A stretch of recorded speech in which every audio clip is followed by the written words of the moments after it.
Henry Cuellar says agents will keep working but won't get paid. Homeland, along with the military and other folks, are essential employees, so they will continue working. The Border Patrol Union slammed lawmakers, warning the agency will lose critical funding for gear and infrastructure.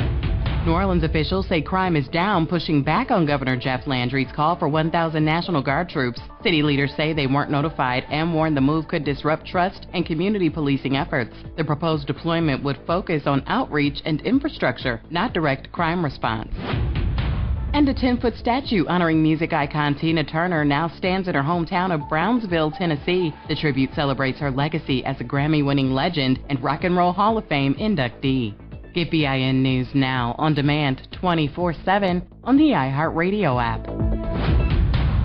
New Schools for New Orleans is excited to announce that our Katrina 20 exhibit, After the Storm, 20 Years of Change and Progress in New Orleans Public Education, is now open to the public. You can experience this powerful look at how our schools have transformed since Katrina at the New Orleans Public School Library's main branch, 219 Loyola Avenue, during regular business hours, now through December. Bring your friends, family members, students, and colleagues. Looking for a group visit for your school or organization? Email us at info@nsno.org.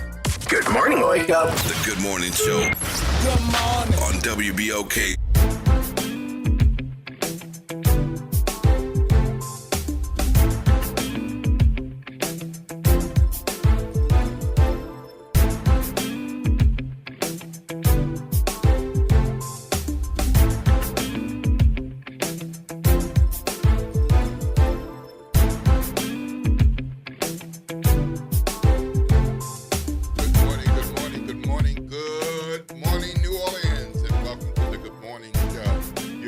WBOK, 1230 a.m. The talk line is 504-582-9422, 504-582-9422. My name is Will Sutton. I'm here with Chief Eddie Campos. And on most regular days, we are here with some guests. But also, while we're here, Eddie, We're here to hear you. we are here to hear you. So that means give us a call, give us a ring, tell us what's on your mind, what's on your heart, what's in your head. Give us some conversation. Challenge us. Challenge the other listeners. Let's hear from you. Let's hear your lovely voices. And you can even ask us a question. And we might be able to answer it. But if we don't answer it, we'll give you a response. So give a ring, ladies and gentlemen, people of all ages and stages. That phone number, WBOK 1230 AM talk line is 504-582-9422, 504-582-9422. All kinds of news has been happening in the last 24 hours, and including the government shutdown, which we talked about a bit yesterday. But on today's show, it's Thursday, so you know what that means. We're going to hear from our Congressman, Troy Carter, U.S. Representative Troy Carter from Algiers, and working on behalf of New Orleans and the southern Louisiana region in between home and Washington, D.C. And we're going to have Congressman Carter today, and he's going to be talking about a number of things, including a new podcast. Yeah. Did you hear about this, Eddie? A new podcast. It's going to be every Thursday on WBOK, and it's called What Makes America Tick. So he's going to be talking with us about that. He's also going to be talking, of course, about the shutdown, the government shutdown, and what the Republicans who are in control of the White House, the House, and the Senate are trying to do, and why Democrats are pushing back. He also, of course, there was the Congressional Black Caucus, and there's always a lot of really good educational sessions, and it's an opportunity for not just those who are congressional representatives, but their staffs and others and lobbyists and all types of people who are interested in public policy, educators, academics, and business people to gather and talk about what's going on in these United States of America. But they particularly talked about healthcare, and that was in advance of the shutdown. And of course, one of the main reasons there is a shutdown is a fight over health care in these United States of America. We'll also have in this show Larry Barabino, the NORD CEO. I think it's been a little while since Mr. Larry's been here. And he'll be here with Captain Lee Jackson, chairman of the Open Waters Board. So they'll be talking about a new initiative called Open Waters Louisiana to bring free swim classes to this community. And we're going to have Lona Hankins. Lona Hankins, the Regional Transit Authority CEO. She's going to be joining us this morning on the Good Morning Show. So we've got quite a number of things lined up, Chief Eddie, and you know a couple of these people. Yes, well, Congressman Carter is my fraternity brother, and he and I started in the Bartholomew administration. He was the youngest chief of staff in the history of New Orleans, if I can remember. I think he was like 24 years old, became chief of staff at 25, and I was the mayor's bodyguard, so we got to be very close. Mr. Barabino, I worked with him closely with NORD when I was, in different capacities, and he's incredible. He's incredible. And Captain Lee Jackson, he's a riverboat pilot, and my son's a riverboat pilot. Mm-hmm. They're two of the few African-American riverboat pilots in the States, so I know. I was going to say there are not too many not too many more than two. Yeah, and Miss Lona Hankton and I worked together at the Recovery School District. She did an outstanding job, and now she's doing an outstanding job with RTA. So I'm blessed that I have a relationship with all three of these individuals. So, I'm looking very forward to seeing, or four. I'm looking very forward to seeing all four of them. Well, that's going to be a good show that we have ahead for you, and we hope that you will stay tuned. But in the meanwhile, don't forget the WBOK 1230 AM talk line, 504-582-9422. There was a horrible, horrible situation that happened. A New Orleans father was killed when his car was carjacked while he was picking up his kid from daycare. Wow. At a Mid-City daycare center, and this happened on Tuesday. The developments came together more on yesterday. So the police found this gentleman shot in the head on Interstate 10. I'm sorry, no. So Tuesday night, they found someone who was picking up a child at a Mid-City daycare center and found shot in the head later on Interstate 10 in a stolen car. So Raymond Wells, 21, is in extremely grave condition. That is the alleged at University Medical Center, and that's according to New Orleans Police Department.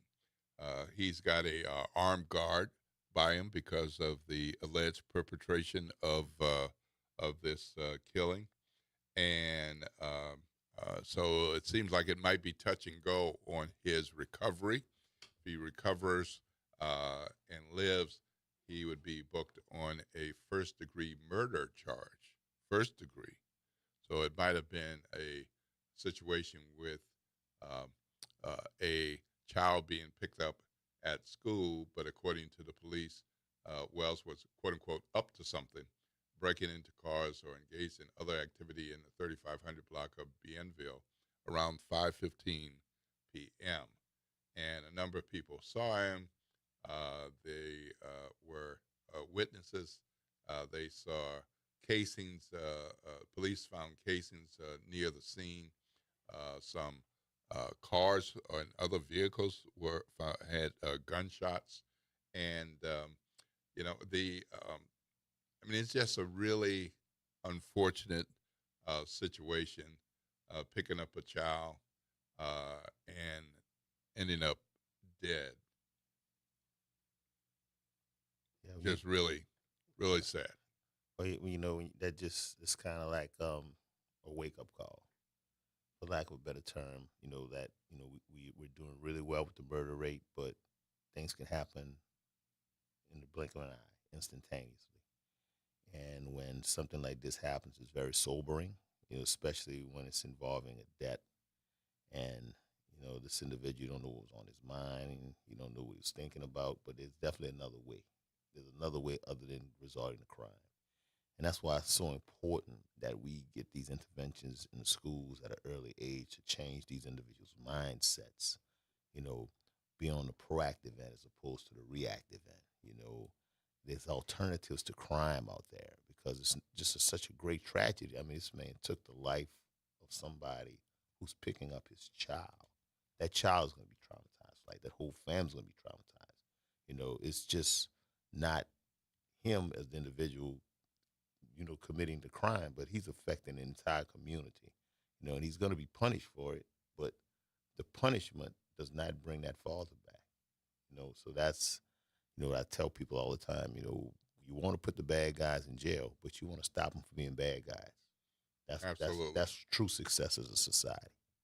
Yeah, yeah. There's too many times when people are idle and not sure what to do with themselves, and then they think of bad things and they do bad things, and some of them are pretty harmful, and that's one of the reasons it's not good to have so many guns on the street. I'm all for Second Amendment rights. People who want to have a gun for hunting or for their own protection, but doing it the right way.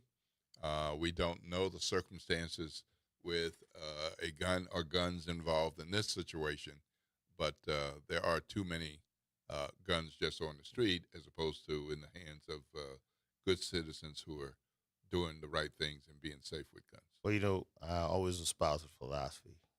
It is our right as citizens, law-abiding citizens, to protect ourselves. And I always tell people, there's nothing wrong with getting a gun, but learn everything about that gun. So you don't harm yourself with that gun, and then when you have to use that gun, you can protect yourself. Because a lot of times people will buy guns and don't train and don't do the proper things to get a mastery of that weapon. And then when an incident happens, the perpetrator will take that weapon from them, or they'll not be able to use it. So, guns is something that is our right to have, is our right to, own, and we all have the right to protect ourselves. When you're talking about the criminal element, when they do certain criminal acts, they have lost the right to carry those weapons. That's why I was adamant when I was chief of police. We wanted to get the guns off the street from the criminals, but we did not want law-abiding citizens not to be armed. But we definitely wanted the criminals to know that they were not going to be, preying on our community. Like I said, they lost the right to carry a weapon. And, we enforced RS 1495.1, which is basically a convicted felon in possession of a firearm. And I was very proud that I put task forces together to get the criminal element to stop carrying guns. We had them so afraid when I was commander of street crimes, they knew if we caught them with a gun, that was it. So, you look at it from that perspective, but we want to really look at the totality of it as a society, and stop the criminal element from even getting to be the criminal element. If we start in the schools, start at a young age, start putting these values into our kids, hopefully we'll live in a society where, we won't have this type of violence that's prevalent. Even one incident like this is one too many. It is indeed. And there are a number of other things that have been happening in the news. And yesterday was the day that Mayor LaToya Cantrell proposed the budget for the city of New Orleans. So she presented that to city council, and based on her review with her team of where we are with the budget, she proposed $200 million in cuts some new taxes and fees to raise revenue because we are losing some funds that we've had as the result of COVID-19. And declining revenue is anticipated in 2026. So the mayor's budget is what she considers necessary to get the city back in the black because the next mayor will be walking into a financial situation where we're in the hole. So the mayor's budget proposal is $1.59 billion spending plan. That's down from the current year's $1.77 billion budget. But even that is already working at a deficit because we don't have enough money to make the city government work in the ways that it has been working to the degree that it has been working.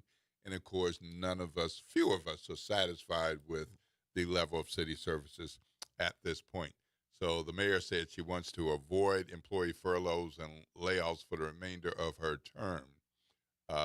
And that's a tough challenge. Yeah. You want to avoid that, but the personnel is one of the biggest costs that most organizations have. Not one of the most. The most. You know, when I was superintendent of police, our budget was predicated upon, you know, the money allocated by the city council, and I would say 75 to 80% of our budget, you know, was predicated upon, you know, personnel. You know, we were blessed and fortunate to have Courtney McNaris as our chief of, you know, our administrative chief, and she was incredible. And I've never met someone more brilliant in my entire life because we always were under budget. She kept me abreast of everything. You know, she made it very simple for all my commanders to understand. You know, even though she was brilliant and she could speak on any level as it relates to the budgetary matters, she broke it down in layman's terms that we understood. You know, and she held everybody accountable. You know, we were very blessed and fortunate. You know, I don't know who's handling the budget for the police department now. I'm sure they have qualified people, but Courtney was so great. They actually took her from the police department and brought her back to City Hall to be the assistant to the CAO. So, I mean, you know, we look at budgets as something that's the lifeblood of a city and of a police department and various departments. And you have to utilize those resources to their optimal efficiency. And when you do that and you cut the waste, then you can get a certain functionality that becomes the norm as opposed to something that's just done capriciously or arbitrarily or vicariously. It has to be the way business is done on a daily basis. We shouldn't have to cut the fat. There shouldn't really be any fat to cut when you look at it. Well, the mayor is proposing new taxes and new fees as a part of raising the type of revenue that will help close this deficit. And one of the things that could be possible is increasing property taxes, increasing explosive idea that might be. This would be based on citywide reassessment of a couple of years ago, and it could lead to a 17% increase in citywide property valuations. Doesn't mean yours would raise by 17, but the average across the city would be about 17%. And of course, individuals and businesses don't like to hear about the increase of property taxes, but it is one way that government is funded. And so we don't want to increase property taxes. We do want to increase the quality and efficiency of city services, and these things cost money. So immediately, part of what was discussed and was the reaction was, okay, this is the incumbent term-limited mayor. She doesn't want to have layoffs and furloughs, but we're going to have money from somewhere. But the budget chair, council member Joe Giarrusso, in so many words, said, hold up, wait a minute. We got an election coming up October 11th, and we need to hear from the new people. There will be a new mayor.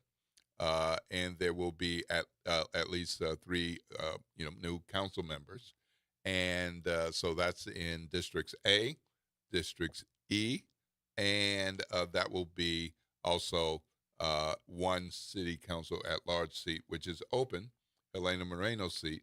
So that's most likely to be Matthew Willett or Delisha Boyd. So that's his reference to there will be new people on the city council in the context of let's hear what they have to say about dealing with this situation. We're going to have to go to break shortly, Chief, but you got a thought about that? Yeah, well, when we had the debate here, Mr. Janusu had a very creative solution to the budgetary, crisis, and whoever would become mayor, if it's not him or someone, I think they should reach out to him because he seemed very sagacious and perspicacious when it comes to the numbers, because he's been an accountant for like over 40 years, I think he said. Mm-hmm. And I mean, he was really adroit in his methodology of solving that. So, that's one of those good things that come from these debates. Everybody doesn't have all the answers, but if a collaborative effort put together, we can solve the problem. All right. Well, we're going to go to break, and when we come back, we're going to be talking about the news that you know, should know, want to know, need to know, and we want to hear from you as well. This is WBOK 1230 AM. The talk line is 504-582-9422, 504-582-9422. I know y'all got some thoughts about a big budget announcement like that from the mayor, and the possibility of increased property taxes, but also what so many perceive as a decline in city service.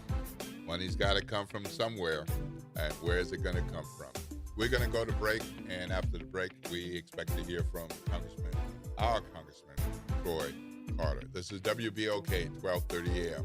What New Orleans is talking about all day long.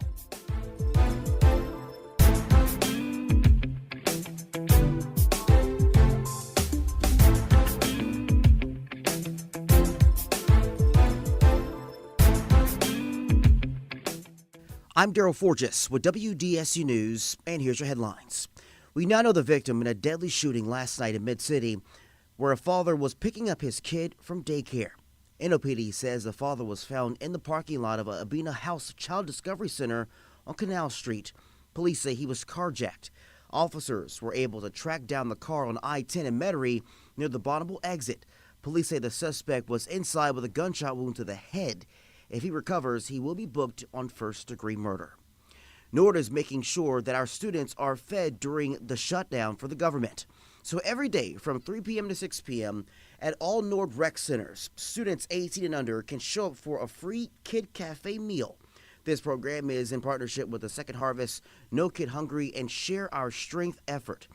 It's a combined effort to make sure students across the city have access to nutritious meals throughout the school year. On the heels of his major college national championship presser, the governor is hinting to another big announcement today, this time when it comes to the New Orleans Saints. Governor Jeff Landry, the New Orleans Saints, and the Louisiana Stadium and Exposition District are coming together this afternoon to reveal some big news.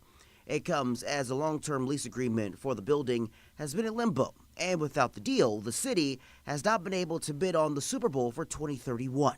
Today's media briefing is set for 3 p.m.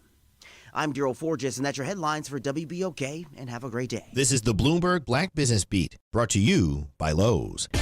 Kofi Bruce stepped into his role as Chief Financial Officer at General Mills in February 2020, just 1 month before the pandemic reshaped the world. That experience was a crash course for Bruce in navigating both expected and unexpected challenges. He spoke to Bloomberg about how he found a way through one big stumbling block for General Mills, steering the company through inflation without passing costs on to consumers. If we do our job right and we're driving productivity, that takes some of the sting out, because that's costs that we don't have passed back, certainly ultimately to the consumer. But the other job is to make sure that if we've got consumers that are looking for value, that we're hitting them with the right promotions and the right incentives, as well as we've got pack sizes to kind of meet their price point expectations. That's a big part of the job. Kofi Bruce is an executive sponsor of General Mills' Black Champions Network. I'm Bloomberg's Justin Milliner on the Black Business Beat. Lowe's knows you've got a job to do, and we help get it done. With the MyLowe's Pro Rewards program, eligible members save more with volume discounts on qualifying orders through a quote of $2,000 or more. Join for free today. Lowe's, we help, you save. Offer can't be combined with any other discount, contract, and/or special pricing. Exclusions, more terms, and restrictions apply. Details at lowes.com/terms. Subject to change. Working as a dedicated Fidelity advisor, I always ask, what's important to you? I'll look at those priorities and goals alongside your full financial picture to build a comprehensive plan designed to help grow and protect your wealth. With proactive portfolio insights and an eye on taxes, I'm here to help you make the most of your money. I'm Laura Maxwell, and I'm a dedicated Fidelity advisor. Learn more at fidelity.com/wealth. Investment minimums apply. Fidelity Brokerage Services, LLC, member NYSE, SIPC.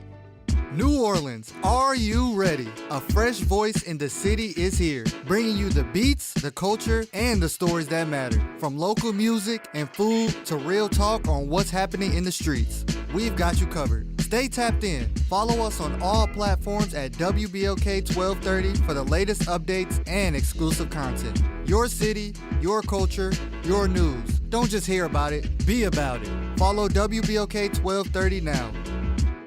A message from the community scientist. Do you live or work in St. James, St. John, St. Charles, Ascension, Calcasieu, Baton Rouge, or St. Bernard Parish? You may be exposed to harmful chemicals like phthalates, BPA, and flame retardants found in everyday products but linked to serious health risks. That's why the Community Scientist, a program of Rise St. James, brings you clear, science-based facts that protect your health and our environment. Stay informed, stay empowered. Visit risestjames.org today.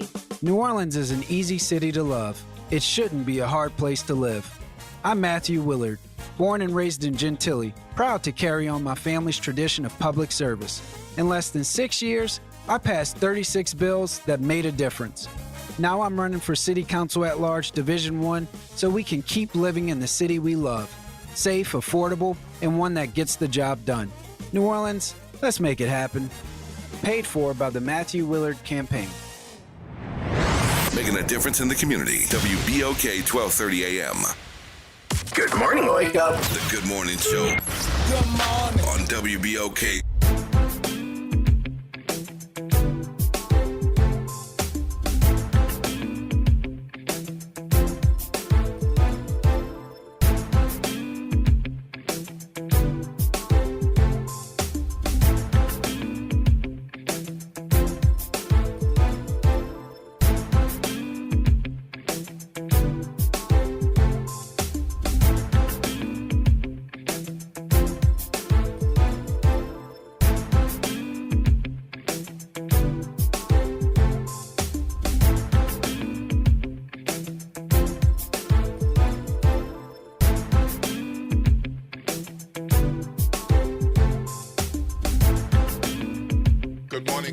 Good morning, New Orleans, and welcome back to the Good Morning Show. You are listening to WBOK 1230 AM. The talk line is 504-582-9422, 504-582-9422. What's that number, Chief?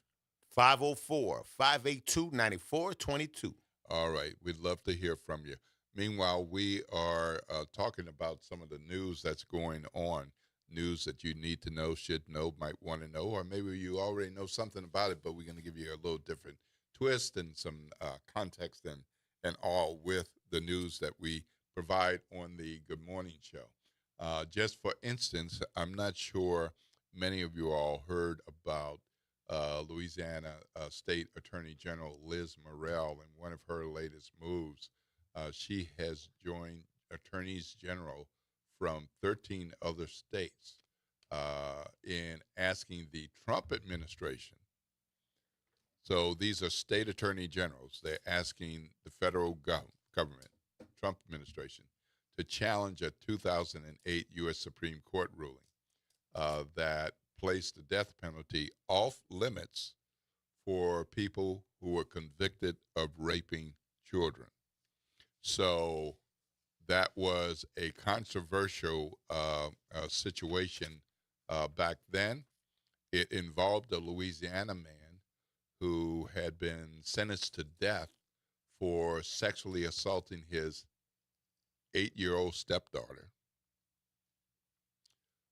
So he was convicted and sent to death, but his attorneys argued that that was cruel and unusual and in violation of the 8th Amendment. So our Attorney General has joined others. And, of course, this is from my friend Craig LaRose over at Louisiana Illuminator. So he's been following this, and that's one of the things about that happens in journalism. Some people can have the time to follow some different stories, and so you don't always get it from your one or two regular sources. That's why it's good to look around. Well, Greg's been on top of this, and so according to his report, the Florida AG sent a letter last month to U.S. Attorney General Pam Bondi and White House counsel Dave Warrington asking for their support of state efforts to uphold the death penalty in child rape prosecutions. So just yesterday, Liz Murrill announced that she has decided to join that effort and add her signature to the letter in support of this effort with attorney generals from Alabama, Alaska, Arkansas, Idaho, Indiana, Missouri, Montana, Ohio, South Carolina, Tennessee, Texas, Virginia, and West Virginia. And since that was some time ago, just to kind of give you an idea, that was 2008. So it was a different U.S. Supreme Court. And the ruling, remember, this was based on a Louisiana case, a man sexually assaulting his 8-year-old stepdaughter. It was a majority vote, but the vote was by one vote. So it was a 5-4 vote. The folks who voted to say that this was cruel and unusual and that we should take the death penalty off the table were Justice Anthony Kennedy, John Paul Stevens, David Souter, Ruth Bader Ginsburg, and Stephen Breyer. So those names haven't been in the news recently in a big way, but those were the justices who took that off the table. The dissenters were Justice Samuel Alito, Chief Justice John Roberts, Justice Antoine Scalia, and Justice Clarence Thomas. So these AGs want to have the federal U.S. Attorney and the White House bring this back up and challenge this ruling from 2008 because they want to see that turned around so that when someone is convicted of child rape in their states, they want to be able to put the death penalty on the table. So, well, I look at it from perspective. When you rape a child, I'm a Christian, but in my personal opinion, the death penalty is appropriate. I mean, some people are going to agree with me, some people not. I know it's very controversial, but I'm an advocate for children. I've been an advocate for children my whole life. And, when you do a heinous act such as that, you should suffer the ultimate penalty. That's just my personal opinion. Gotcha. Well, good news, folks. It is Thursday, so that is the time for our own Congressman Troy Carter. Man, there's so much going on in Washington, D.C. This call couldn't be timed better. Good morning, Congressman. How are you? Good morning. Good morning, Congressman Carter. Tom. Good to be on WBOK on this Thursday morning. Yes, sir. Well, Congressman, what the heck is going on? I mean, you can't make this stuff up, can you? No, sir. Lordy B. Government shutdown. Government shutdown. Government shutdown at a time when there's already amazing chaos. And it's clear to me that this is exactly what the president wants. This is exactly what he wants. Democrats stayed at the table. You may have seen we did around-the-clock simulcast. We were doing live streaming the whole time, demonstrating that we're in Washington, D.C. We're at the table. We're waiting for you to come and to negotiate. All 217 members of the Democratic caucus is in D.C., and we sat and we waited and we went to the House floor and we asked the Speaker to bring us into session to come and let's talk about and negotiate terms so we do not shut down our government. Now, we knew that the 29th, the 30th were the D-days leading up to the ultimate shutdown at midnight on the 30th. So months before that, we implored them, let's negotiate, let's talk about this, let's avoid a government shutdown. The American people deserve better. Our senior citizens should not have to wonder if there's going to be delays for their Social Security checks. Our TSA workers should not have to work for free and wait to get paid. Our air traffic controllers should not have to work for free and wait to be paid.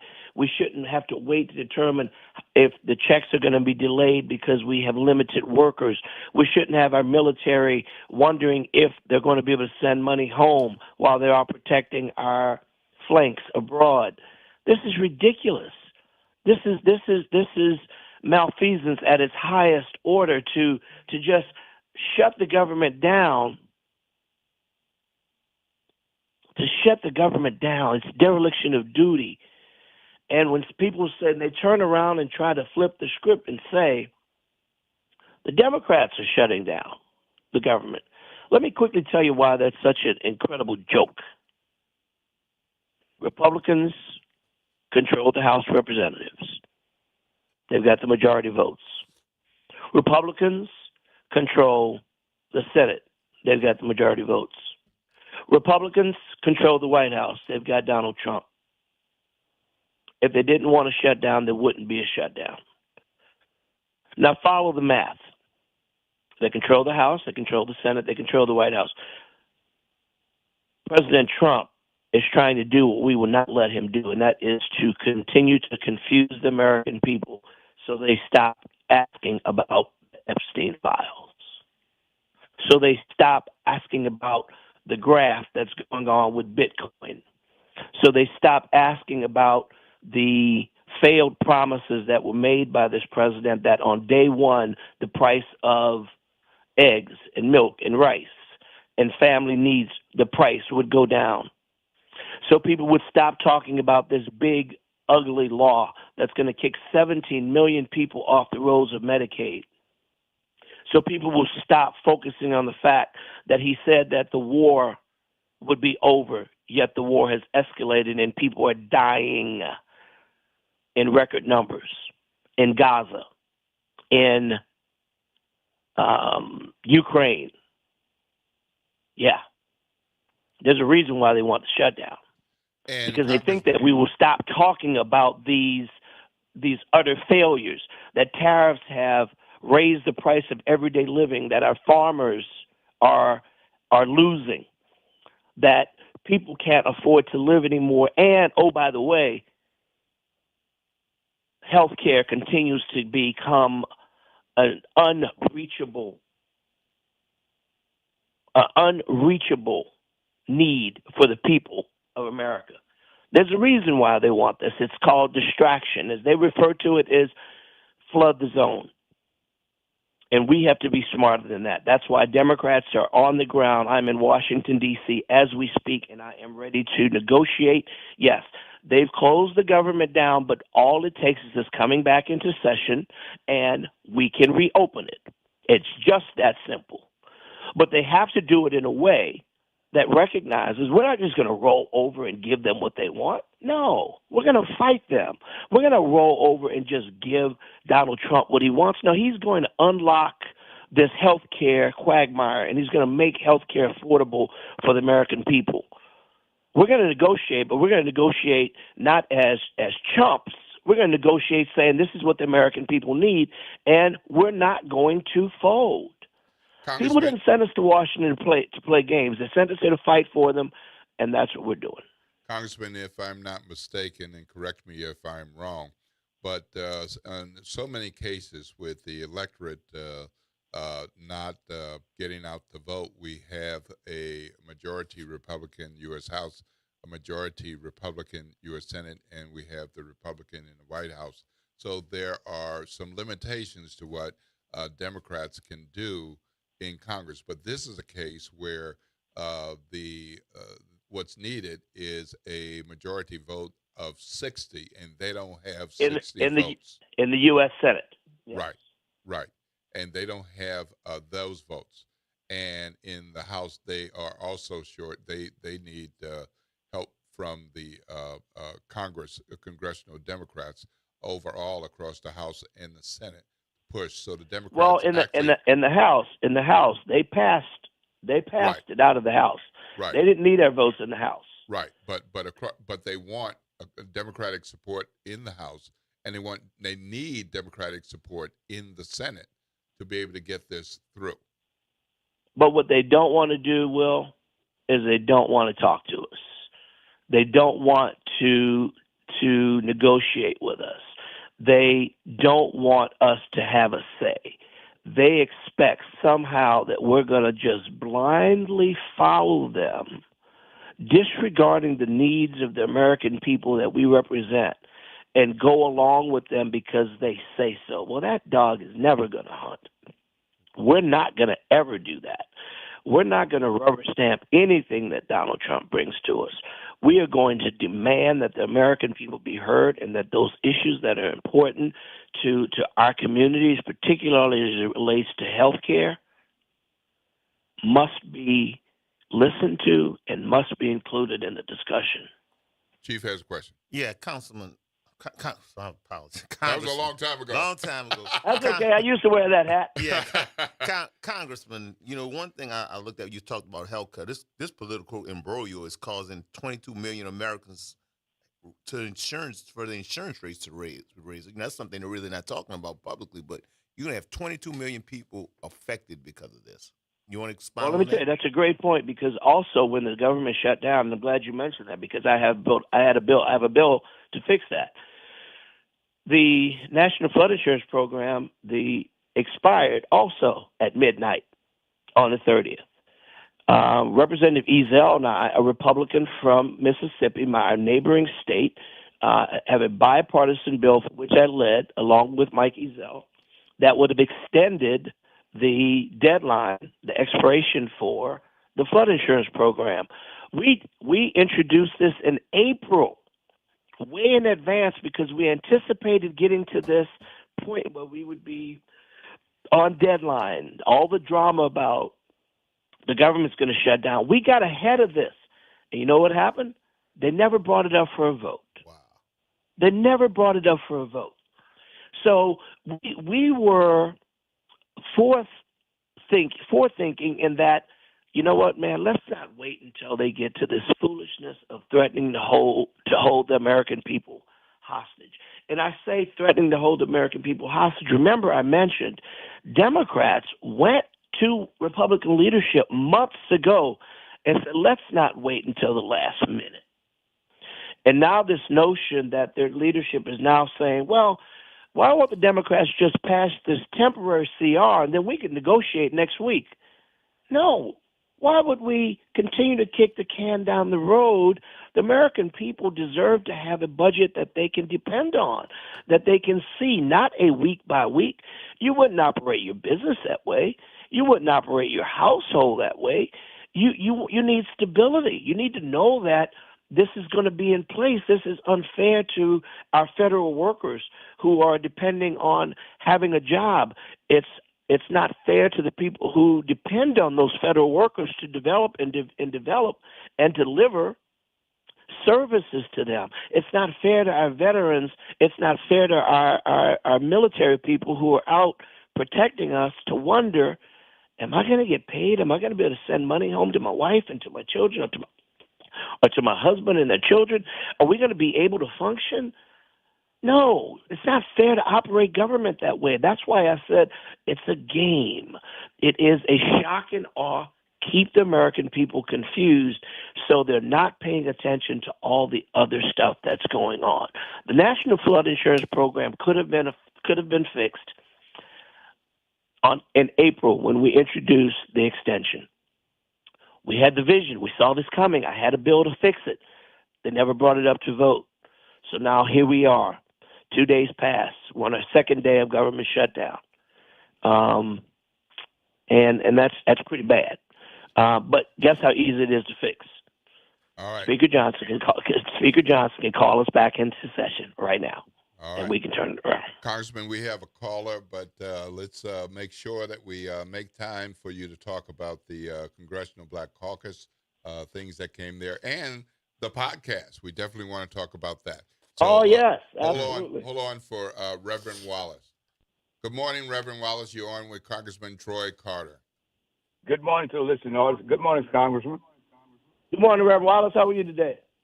Fine. So I know you got a heck of a job up there dealing with the Harrison Project 25 with this president, but I think you'll just hold your ground, and we're going to have to fight a good fight. Just hold the faith, keep the faith. Thank you, I'm brother. concerned about one question I want to ask, and maybe you can give me an understanding on that. WBOK is a historical black radio station. Am I right? Yes. It speaks every African American candidate knows that very much. Reverend Wallace, turn down your radio or whatever. All I want to ask him one question. He supported Elena Moreno. Why would Ms. Elena Moreno miss the opportunity to speak to this black radio station audience, to pass the schedule up the opportunity? I don't care she's been a number of places, but why would she miss the opportunity to speak to the black community, specifically from WBOK, a historical black station, to pass the opportunity up to come up to the debate they had? And do you think it was right or wrong? Can you give me an answer on that? I can't really speak to. First of all, I wasn't aware that she hadn't. I think all candidates should certainly make themselves available to any station in any forum to participate.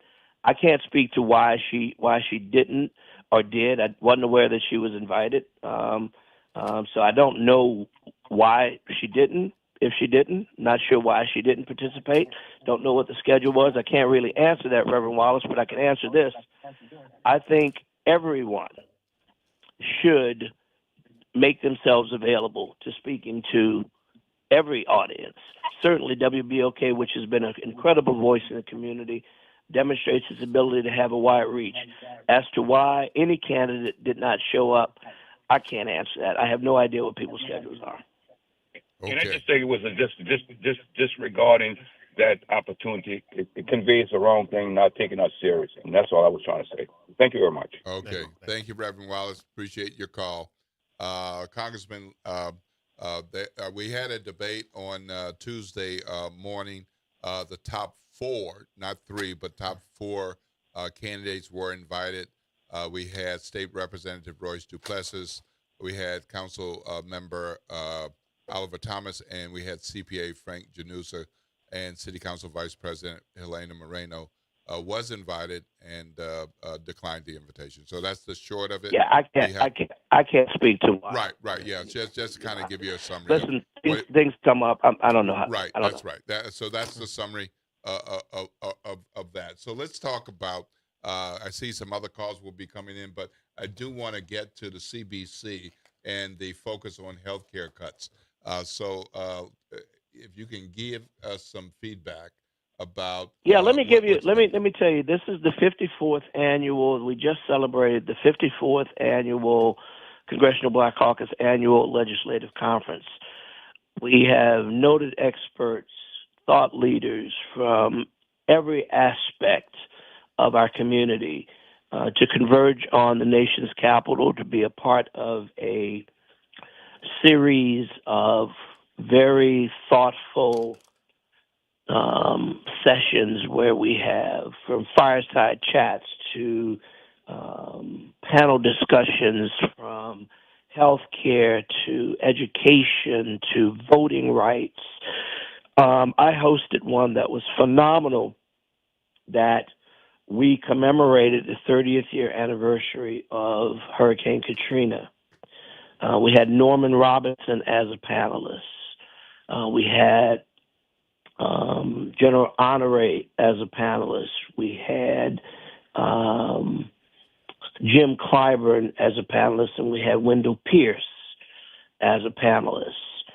And we painstakingly talked about the incredible efforts of our very own Chief Compass, who was in the eye of the storm fighting for the people and taking on water, pun intended, from critics who attempt to analyze from the chief seats what was happening on the field. And we know that our dear brother Compass and others were on the field, and they were doing the right thing for the right reasons for the people.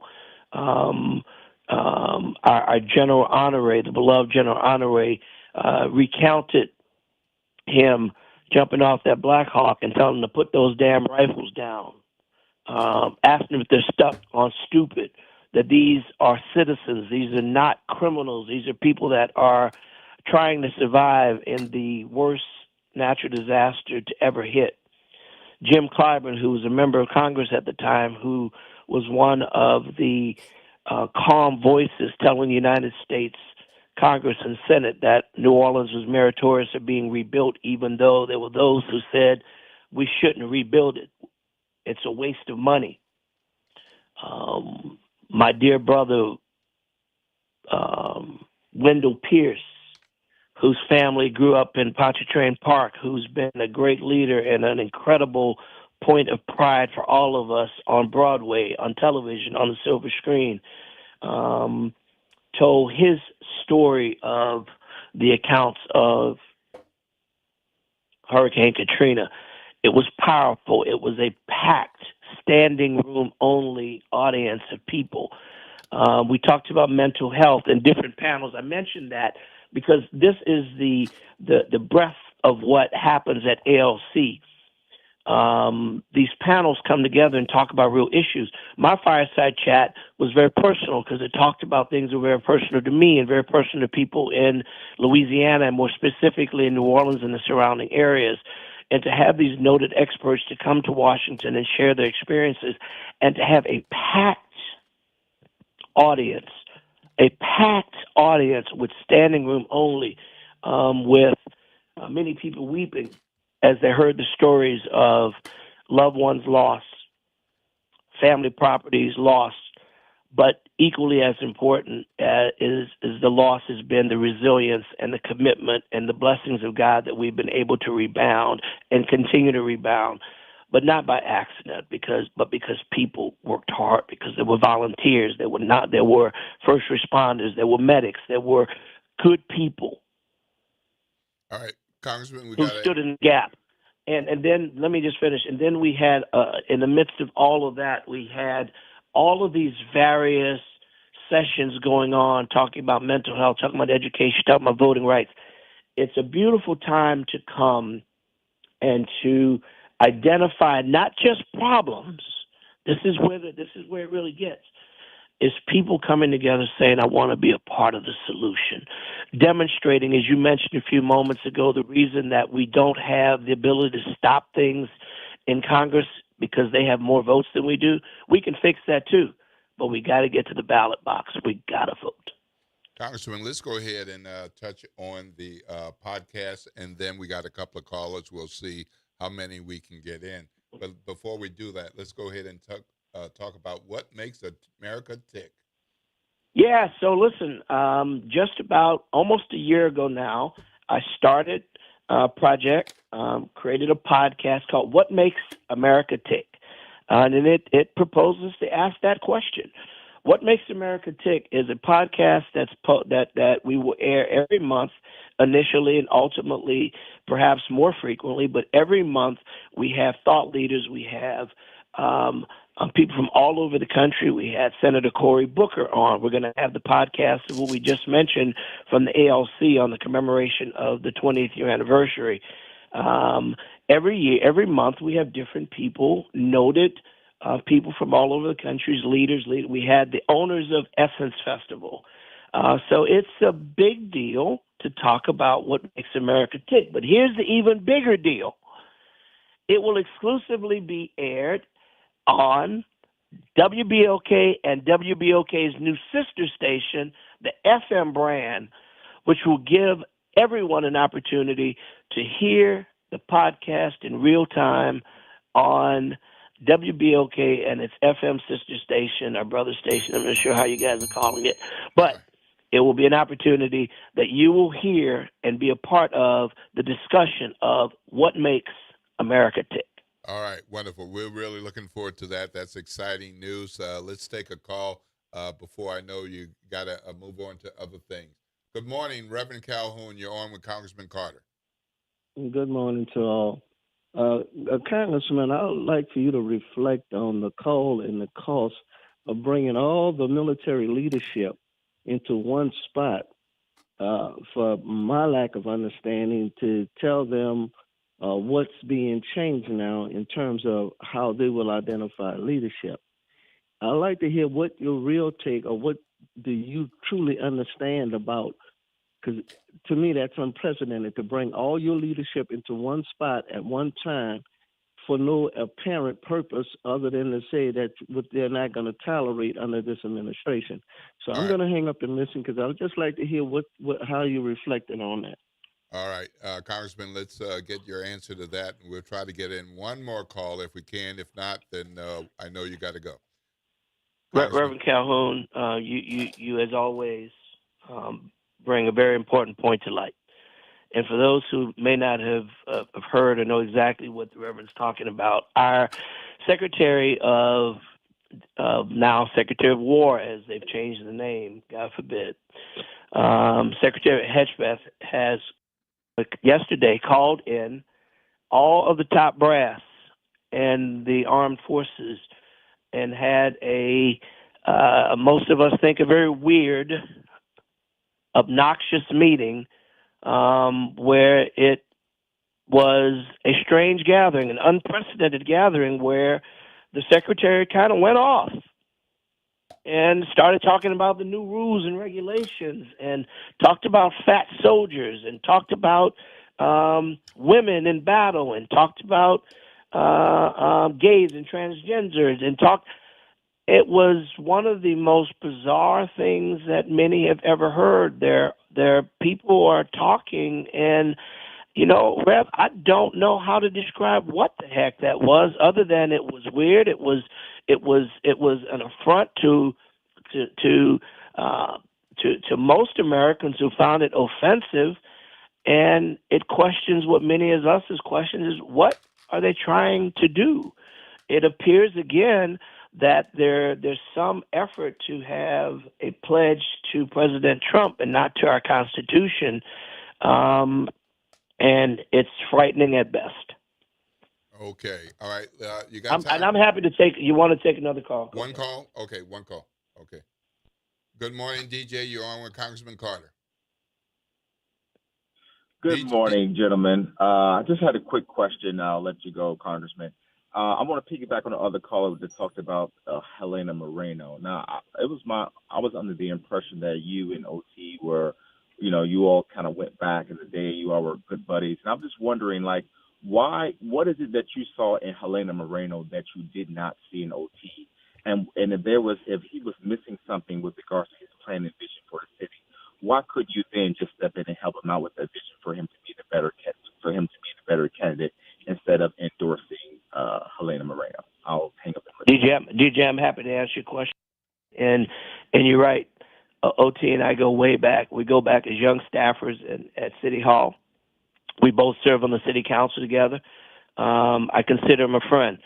But when we sit down to make decisions, there are a whole lot of decisions, a lot of reasons and evaluations that go into making an endorsement. My endorsement of Helena Moreno was not a knock on Oliver Thomas at all. It's not a knock on Royce Duplessis at all. It's not a knock on any candidate. But when it's all said and done, you make a decision, and you can only pick one. You can't pick a 1 and 1A. You can't pick 2. You can't pick 3. And so I made a decision based on a myriad of factors, one of which is when I was fighting for funds to bring back to Louisiana, Helena came to Washington and loaned her voice to being able to advocate and push for resources. We worked together in the state legislature. We worked together with her in local government, and we worked together as now as a member of Congress. I'm glad you gave me an opportunity to answer this question, because I want the voters to know that none of my endorsement for anyone is a knock on the other person, not at all. So, DJ, I greatly appreciate you asking that question. Endorsements are not personal. They're made on a myriad of factors, and I'm glad you brought to light that, yes, OT is a friend, and Royce is a friend, and Helena is a friend. But my endorsement for Helena is based on a myriad of factors that piece together. Again, it promotes a person. It does not demote a person. So thanks for the question, my brother. All right. Thank you so much, Congressman Carter. We always enjoy the opportunity to hear from you and get the inside scoop on what's really going down in Washington, D.C. And, of course, we're excited that you'll have your podcast on WBOK the first Thursday of every month at 1 p.m. and again at 8 p.m. And that first episode is going to air today. So, folks, stay tuned and listen for Congressman Carter's What Makes America Tick. That will be 1 p.m. And listen, today. you can hear it on BOK. You can hear it on Spotify. It's on anywhere you go to hear a podcast. It's available, Apple Podcasts, Spotify, but real easy to watch it right here. Listen to it right here on WBOK. All right. The people listen all day long. Oh, listen to you. Listen to you. I got a copyright on that. I pay good attention to my leaders. I got a copyright on that now. Okay, don't use that except here. And I better not hear you saying I'm here to hear you. All right, hey, God bless you guys. I can't wait to be with you next week. Have a wonderful day. Sounds good. Sounds good. Sir. All right, have a blessed day. All right, thank you, Congressman Carter. Thank you, listeners. Always good to hear from our congressman about what's going on in Washington, D.C. and the impact in Louisiana and, of course, in his congressional district where we live. You are listening to WBOK 1230 AM. The talk line is 504-582-9422. We thank those of you who made calls this morning, but we're still going to have some time for calls in the rest of the show. We're going to be taking a break momentarily, and when we come back, we're going to hear from Larry Barabino, Jr., and Captain Lee Jackson, who chairs the Open Waters Louisiana Board.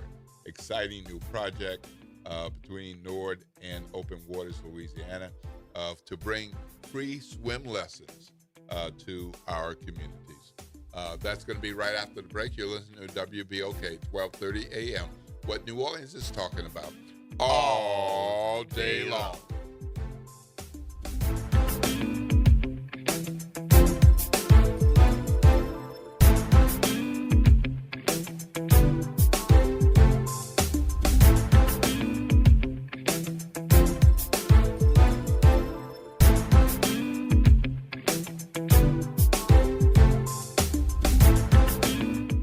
This is your news update for WBOK from WDSU. For all your news and weather, watch WDSU News, New Orleans' leader in live, local, late-breaking news. Today at noon and 4 p.m. Another hot day is up ahead, but at least we'll see a few chances for rain. Better chances, though, than we have seen for the past couple of days. A lot of these will be isolated, so not everyone's going to see it. Highs today will end up being into the mid to upper 80s for most of us. We'll also see cooler temperatures for your Friday, highs into the low to mid 80s, and then for the weekend, increased chances for rain. For the WDSU First Warning Weather Center, I'm Raven Richard. Tired of the impersonal, one-size-fit-all style of banking? You deserve a bank that delivers exceptional service and personalized attention to your needs. That's the Home Bank Standard. Since 1908, Home Bank has been a trusted financial partner for businesses and families because we go the extra mile to help you reach your goals. See for yourself why Home Bank is good for business, good for life. Stop by any New Orleans area location or find out more at home24bank.com. Home Bank, member FDIC. What's the future for New Orleans? Will city services ever function efficiently? Our people need answers, not slogans. That's why the Nonpartisan City Services Coalition has asked the candidates for mayor how they plan to fix city government. Want to know what they said? Go to cityservicescoalition.com to see for yourself. It's time for action, not excuses. The next step is yours. Paid for by the City Services Coalition. Our city thrives when every business has a fair chance. But when it comes to promoting equality, Helena Moreno has been anything but fair. In 2024, Moreno blocked a properly awarded sanitation contract to Black-owned Henry Consulting, giving the deal instead to a political supporter. Moreno opposed extending Richards Disposal's contract after nearly 20 years of service. It cost us $19 million more, all so she could favor a political ally. This year, Moreno refused to renew a 12-year marketing contract with the Black-owned Spirits Group.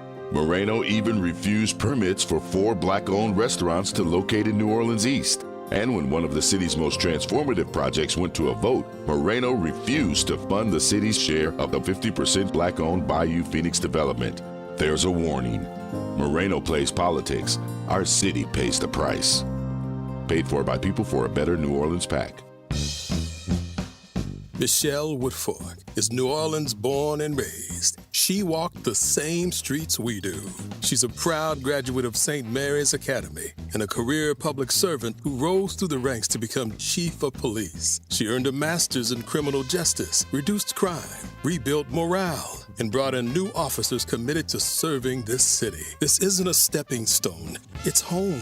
She's from here. This is personal. She's lived the challenges. She's earned the trust. And when she puts on that uniform, it's not just a job, it's a promise to protect the city that raised her. She'll make sure the jail is safe and accountable, that people get the help they need, and that no one gets left behind. Michelle Woodfork knows what this city deserves because it's her city too.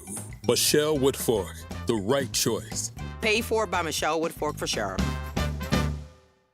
WBOK New Orleans.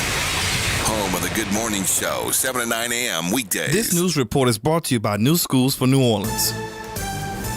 I'm Bree Wood with BIN News Now. California is suing the DOJ over a new rule blocking victim assistance funds for undocumented immigrants. Attorney General Rob Bonta says the policy threatens $94 million in aid for crime victims. Especially in the face of federal policies that threaten to undermine access to justice for vulnerable communities. It's the state's 41st lawsuit against the Trump administration.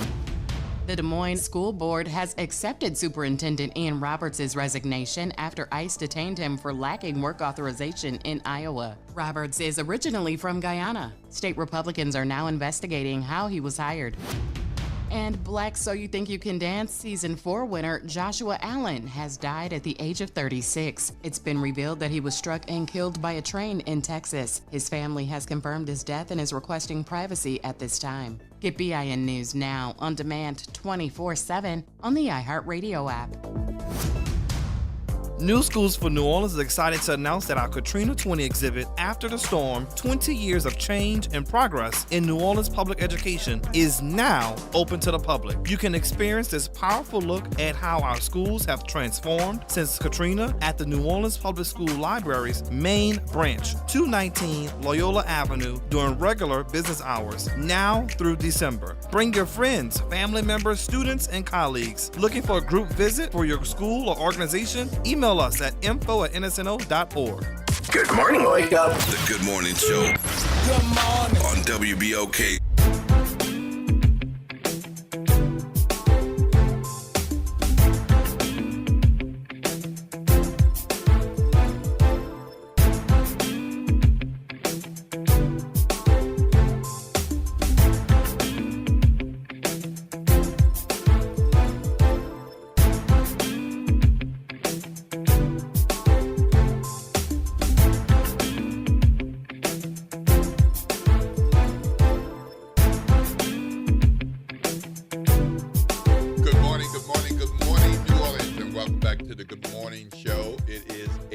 11. You got somewhere to be at 8:15. I hope it's real close because you got just 4 minutes to get there. 8:30 might be a little bit better, but in no particular case do we want you out there ignoring the kids, and we want you to be safe on the streets. Right, Chief? Absolutely. Slow down, because Chief love the kids. Yep. So we got some special guests in studio today. We've got Larry Barabino Jr., the NORD CEO, and we got Captain Lee Jackson. Ain't too many people with that title, at least not on the water. I know that. Maybe in policing, but not on the water. Who is Mr. Jackson is the chair of the Open Waters Louisiana Board. And they're going to talk about this wonderful new initiative that is underway. But Mr. Jackson is visiting for the first time, and our friend Mr. Barabino has been here a few times, even just a few weeks ago. Yeah. But we're going to make sure that folks know a little bit about who these gentlemen are before we jump into conversation about this wonderful initiative. So, folks, gentlemen, who your mama and them? Who your mama and them? Where you from? Hey, Larry Barabino Jr., born and raised out the 7th Ward. All right now. Born and raised out the 7th Ward. John F. Kennedy alum, class of 89. Both my sisters. Yep. Undergrad at Southern University at New Orleans. Oh! And got my MBA from Southern in Baton Rouge. My son and I together. All right. I'm naturally New Orleans. Born and raised, 7th Ward, Willie Hall Playground, Phillips Junior High. I'm natural New Orleans. All right. Right. Mr. Jackson. Well, I don't know how I can follow that one, but listen, Lee Jackson, born and raised in a small town right out in St. Mary Parish. It's called Franklin, Louisiana. I've been to Franklin. Really? Yeah. Oh man, if you blink, you'll miss it. Yeah, that's right. I've been here in New Orleans for greater than 30 years. I'm a lifelong Mariner for over 30 years, and I'm happy to be with you all this morning. Wonderful. Well, Chief Eddie, you know both of these guys, and we're happy to have them with us today. You're here to talk about the Open Waters Louisiana and the partnership with the New Orleans Recreation Development Commission. So that's underway. But, so often in our communities, people talk about black people who don't swim. I don't know why, because I know a bunch of black people who can swim. It's a matter of whether they do that form of exercise or if that's an important part of the regimen. But we certainly want our young people to swim, so that seems to be a part of this initiative. Tell us about it. Absolutely. Well, I'm going to let Lee start off and tell you about Open Waters before we get into the initiative. No, great, thanks. So I think you started with something, and that's actually factual, right? There is a taboo as it relates to water in the black community. I'll be candid with you. Me, myself, personally, I experienced it as a child growing up. My mom would say, boy, don't you go by that water. But, of course, here it is. Everything I do is in the maritime industry. But what Open Waters was established to do was we saw that there was a need to expose people to an industry that was really, really thriving and growing and needed people. And so the New Orleans Baton Rouge Steamship Pilots and the Crescent River Port Pilots came up with this. We developed the Open Waters, which is a nonprofit, and we're going out to communities, high schools from the top of Shreveport to the boot of Venice, telling them about the opportunities. And as we began to canvass the state, what we found was there are barriers. Some people really don't know what happens inside the levees, what happens offshore, deep sea. The counselors in high schools are telling kids, you can be a doctor, a lawyer, a nurse, but no one told them that you could be in the maritime industry. So we want to give them more accessibility, more optionality when they're planning their futures. The challenge is if the parents are not willing to allow them to look at other options, well, then we have a problem. So that's where we come down to this partnership with NORD, where, look, we're going to take the barrier away. Because let's be honest, who has in today's economy, most folks don't have the funds just to throw away for swimming classes. Right. So we want to meet people where they are. And so partnering with NORD was just an ideal thing to do. They're the experts, right? And so I know what I do, and I do it well, and I know what they do, and they do it well. So this is what this partnership is reaching the kids, getting them, bringing their parents too, to watch their little ones learn how to swim. So when we engage them later on in life and we talk about the maritime industry, they're going to be comfortable with it. And then we can really grow the next group of mariners. Absolutely. And listen, this partnership is fitting because this summer alone, NORD provided 2,850 residents with swim lessons.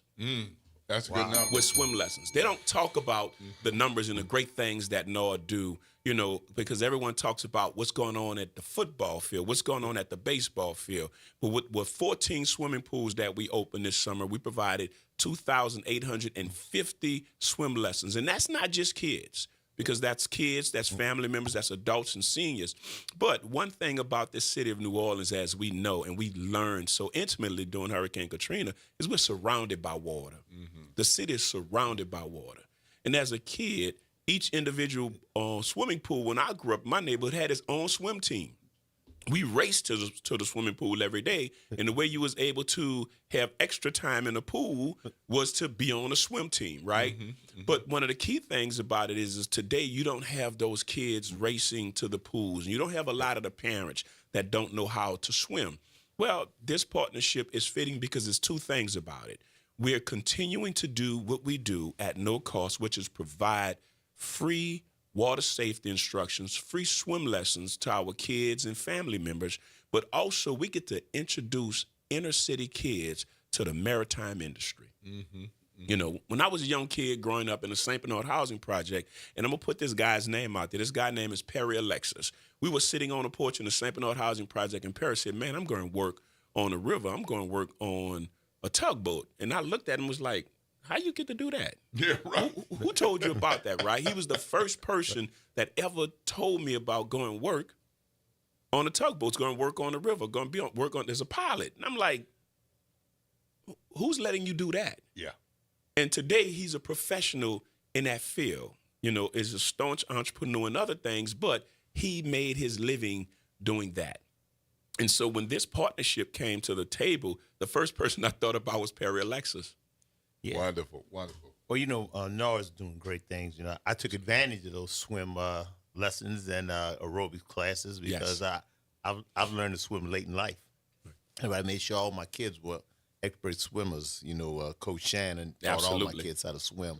But the relationship with NORD goes a long way with me because during when I was in charge of the Police Athletic League, Mr. Barabino was at my St. Bernard Center, and we did great things with the kids, and swimming was paramount. Yeah. I mean, our kids were swimming like sharks in that water. Absolutely. So, and it's just from a safety standpoint, you want to learn how to swim. I learned how to swim in my 60s. I mean, that's incredible that I hadn't learned how to swim because I was afraid of the water and things like this. And, Coach Shannon taught me how to swim, so... Absolutely. And it's a life skill. It really is. It is. It's really a life is. skill. So, I mean, if you bring it all together, I mean, I think you're accomplishing a lot of things. You really are. And so we're looking forward to it. Open Waters is doing so many great things. What we're doing when we go out in the communities, since then we've had, I want to say we've had over 10 young men and women that have gone to maritime academies via congressional appointments, either assistance with scholarships. I mean, this is what we're doing. We're making a difference, right? We're giving these kids optionalities, and it's just when you watch the little kids learning how to swim, their eyes just light up. Their parents' eyes can't believe they're on the edge of the pool, but they can't believe after a 2-week stint their kids are really learning how to swim. Right. I know we're going to have to wrap up in a moment, but I want to get a couple more questions in. Yes, sir. So what long-term impact do you see coming from a program like this? And I'm going to pitch a question to you, too, so that we can follow Absolutely. that. So give an example of the types of careers that kids and their parents can start thinking about as they participate in this program. Sure. So one of the key things is we're kicking off our first cohort that kicks off on October 7th, and it's taking place at the George V. Rainey Natatorium in Algiers. So we're kicking off the first cohort. That class right now is full. When we opened it up, today we have about 85 to 88 applications that are in. So we're taking the first 24-hour within period. a 24-hour period after we announced it. Within 24 hours, we're up to 88 applications. So what we're doing is this is the first cohort that's taking place. In 2026, we're going to be doing more cohorts, other classes. And also we're looking at moving it to not just having it at Algiers, but moving it to other facilities, NORD facilities throughout the city, so we can capture kids out of different communities. So we don't want anyone to be discouraged if you're not in the first 24, because we're going to continue to grow this partnership, and this is going to be a long-term partnership. So you ask, the question is what outcomes we're looking for. One, we're looking for young people to come and learn how to swim, and to encourage their parents, if they don't know how to swim, to sign up for swim lessons as well. It's free. And two, when our young persons, our inner city kids, to learn about the maritime industry through all the great things that Open Waters are doing. Right, and then you ask what's available for them. Yeah. I will tell you. Look, I can tell you a great story of a young man who had some challenges in high school. His single mother was really and truly trying to figure out what to do with him, but someone grabbed him and put him in a school. We heard about him. He went to a maritime academy, and now that young man, at the age of 23, graduated from a maritime academy with a degree. He's a chief engineer on one of my vessels. He's making over $100,000 right now, almost 200. 23 years old, changed his family's life. Changed the trajectory of his family's life. So these are the things that are not being told. These are the things that we can do and expose them to. You can be a captain on a vessel. The same jobs that are done on land are actually done on water, and people don't realize it. And so there's a plethora of jobs that can be done. The challenge is you can't be what you can't see. Right, absolutely. Well, we're going to have to wrap up this segment, and I wish we could talk for some more time. We just need to make sure that they know they can go to NORD's website. Well, that's what I was going to say. Yes, how can they contact you? Yes. How can they contact you? NORDC.org. You can go to the website. And www.openwaterslouisiana.com. All right. Wonderful. So thank you so much for coming in. That's a wonderful program and wonderful opportunities. Yes. That's one of the best things I like about this is free swim lessons and possible career choices with great family outcomes. Yeah, absolutely. That's wonderful. Thank you so much, gentlemen, for being with us today. Thank you for this work. We wish you much success for pulling together and keeping it going. But I'm looking forward to the success for these kids that come out participating in swim lessons and the possibilities that will come from them learning to swim. Thank you so much. Thanks for having us. Well, thank you. You are listening to WBOK 1230 AM, what New Orleans is talking about all day long.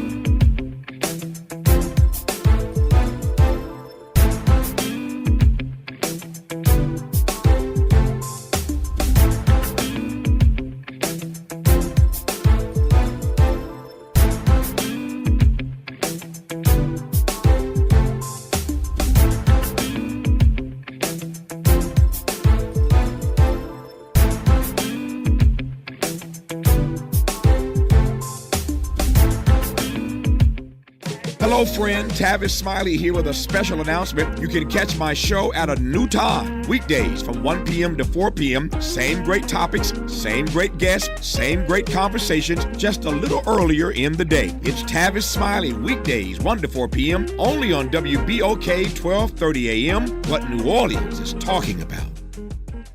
I'm Daryl Forges with WDSU News, and here's your headlines. We now know the victim in a deadly shooting last night in Mid-City, where a father was picking up his kid from daycare.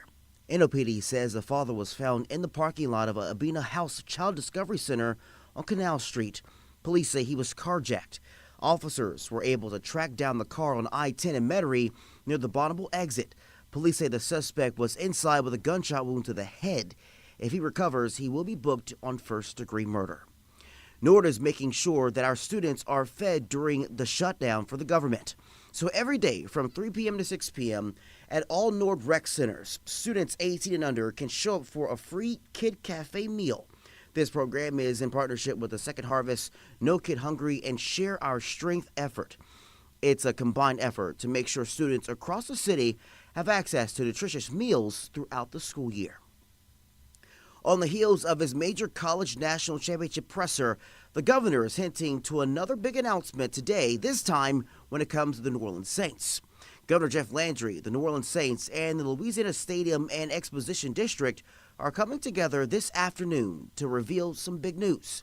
It comes as a long-term lease agreement for the building has been in limbo, and without the deal, the city has not been able to bid on the Super Bowl for 2031. Today's media briefing is set for 3 p.m. I'm Daryl Forges, and that's your headlines for WBOK, and have a great day. A message from the community scientist. Do you live or work in St. James, St. John, St. Charles, Ascension, Calcasieu, Baton Rouge, or St. Bernard Parish? You may be exposed to harmful chemicals like phthalates, BPA, and flame retardants found in everyday products but linked to serious health risks. That's why the Community Scientist, a program of Rise St. James, brings you clear, science-based facts that protect your health and our environment. Stay informed. Stay empowered. Visit risestjames.org today.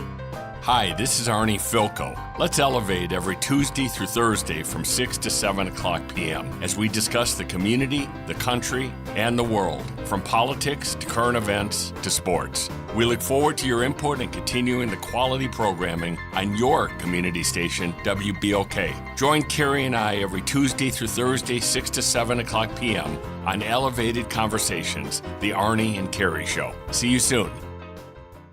Michelle Woodfork is New Orleans born and raised, a proud graduate of St. Mary's Academy. She earned a master's in criminal justice and rose through the ranks to become chief of police. She turned the NOPD around, reducing crime, boosting morale, and expanding recruitments. She's earned this city's trust, and as sheriff, she'll be a leader we can all be proud of. Michelle Woodfork, proven, prepared, the right choice. Paid for by Michelle Woodfork for Sheriff. Fresh produce, local flavor, and a healthy you. New Orleans East Hospital is hosting a farmers market the last Wednesday of every month from 2 p.m. to 6 p.m. Join us in the parking lot across from the main entrance. Support local farmers and your wellness. We'll see you there. Visit DePaul's new Algiers Health Center at 2801 General de Gaulle Drive to receive primary and preventive care for both adults and children. Services also include behavioral health, imaging, and on-site pharmacy, vision, Medicaid enrollment assistance, and more. For appointments, visit DePaulCommunityHealthCenters.org or call 504-207-3060. Making a difference in the community. WBOK 1230 AM. Good morning, wake up. The Good Morning Show. Good morning. On WBOK.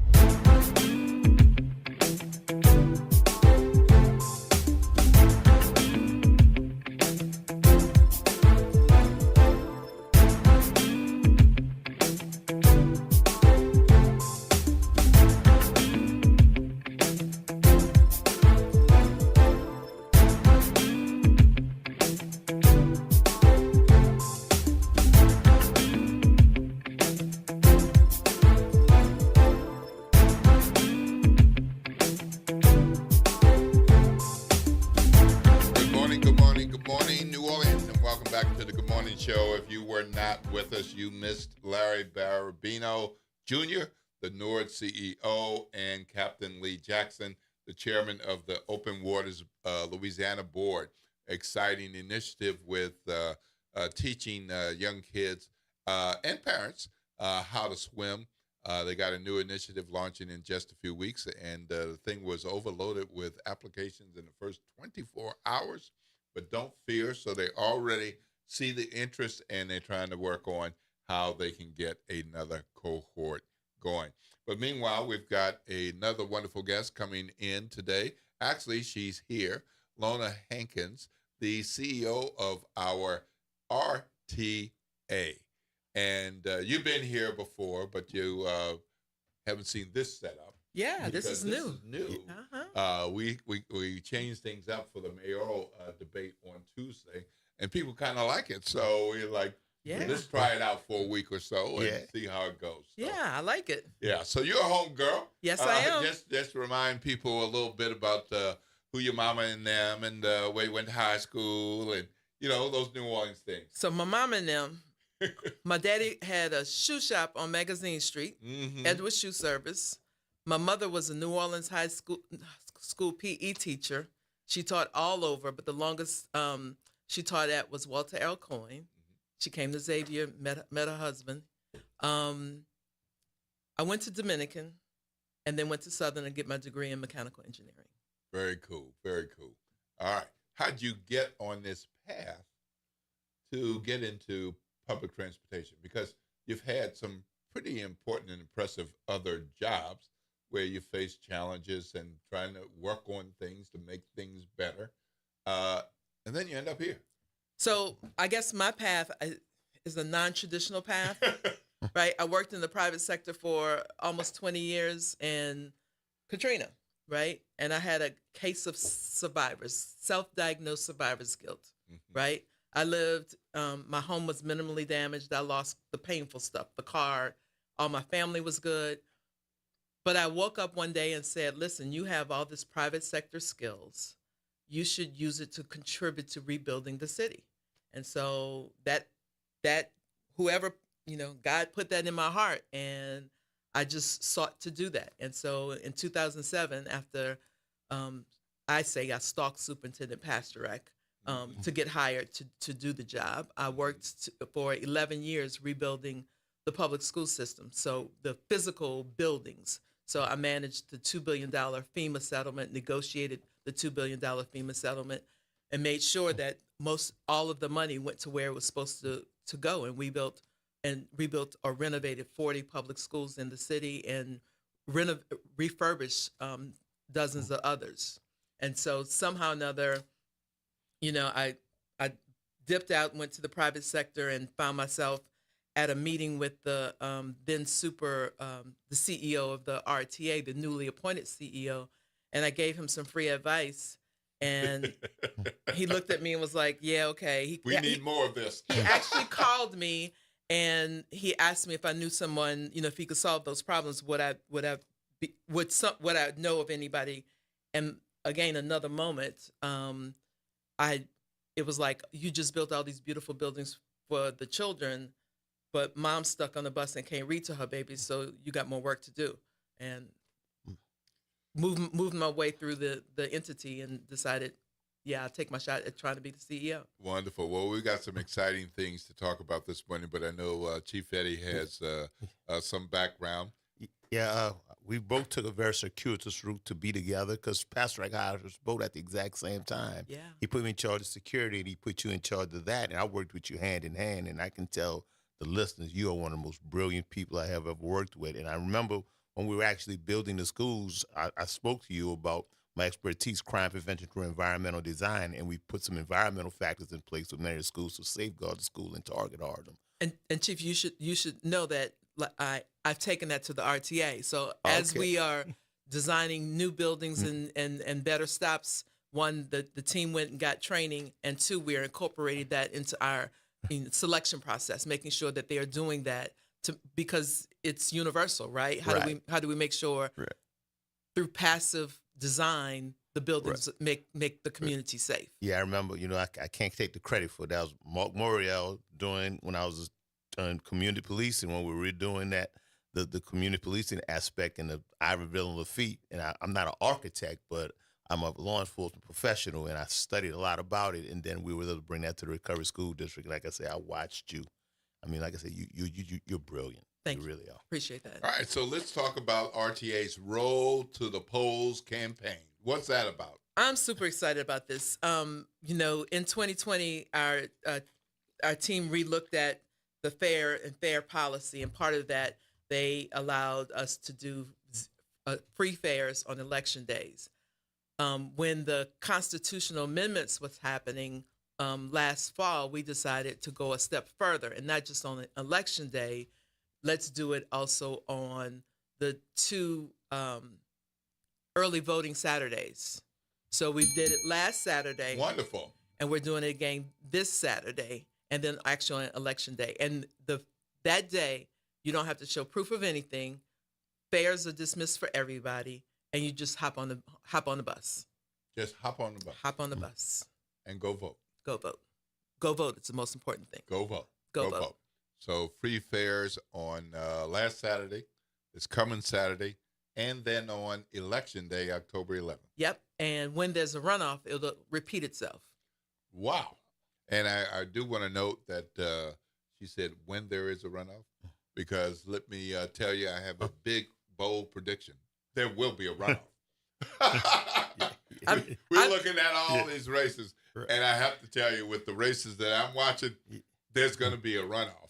No matter which campaigns, but there will be runoff. Yes. Yep. So, and it's great to hear that RTA is assisting with that, and pretty incredibly. I mean, you don't have to show anything. You can be anybody and just get on the bus. Just get on the bus. We also have 2 other fare-free days throughout the year. One is Claudette Colvin, and the other is Rosa Parks. So on their birthdays, to honor their work that they did years ago to open up access on public transportation, we remember them on their birthdays by eliminating fares on those days. Wonderful. Talk to us about the New Orleans Legacy Project partnership. Oh my God, I'm so excited about that. You're aware that this year's the 65th anniversary of the New Orleans Four? Yep. So we decided to partner with them on a bus wrap. So we're just like we have the Big Duck bus and Mama Dodie bus, and the bus honoring the children and giving them the message about safety and that they're valuable. We're going to do a bus. Io Scott is the artist that they have commissioned. Oh, nice. Yep. And John Scott's son. And the coalition, there are several nonprofits groups. Our board just approved the CEA, so look for that coming soon. Hopefully, it will definitely be available for their anniversary weekend. I'm pushing the team to get it done a little earlier so we can have a little bit of an advance announcement in leading up to that celebration. Wow. Well, that's going to be wonderful. I'm sure that the individuals and the families of Tessie Provost and Leona Tate, Gail Antonet, and Ruby Bridges will really appreciate that and be excited about it. I've been around them at a number of occasions, different events, and where they weren't like the featured speaker, right? And they're sitting there like us, learning, listening, asking questions, and I'm looking at people and I was like, y'all don't know who's sitting there. Correct. And I think it's pretty phenomenal that our children get to learn about them passively, right? So hopefully they'll say, who's that little girl, right? And then Google and then learn more about them. As I understand that story, such was a pivotal point in the desegregation movement, right? Absolutely. If you think it doesn't have an impact, when Big Duck, Jerome Smith, was honored, I was blessed. He invited me, and I stood next to him when he actually received the honor. And that was years ago, and the Big Duck bus is still going.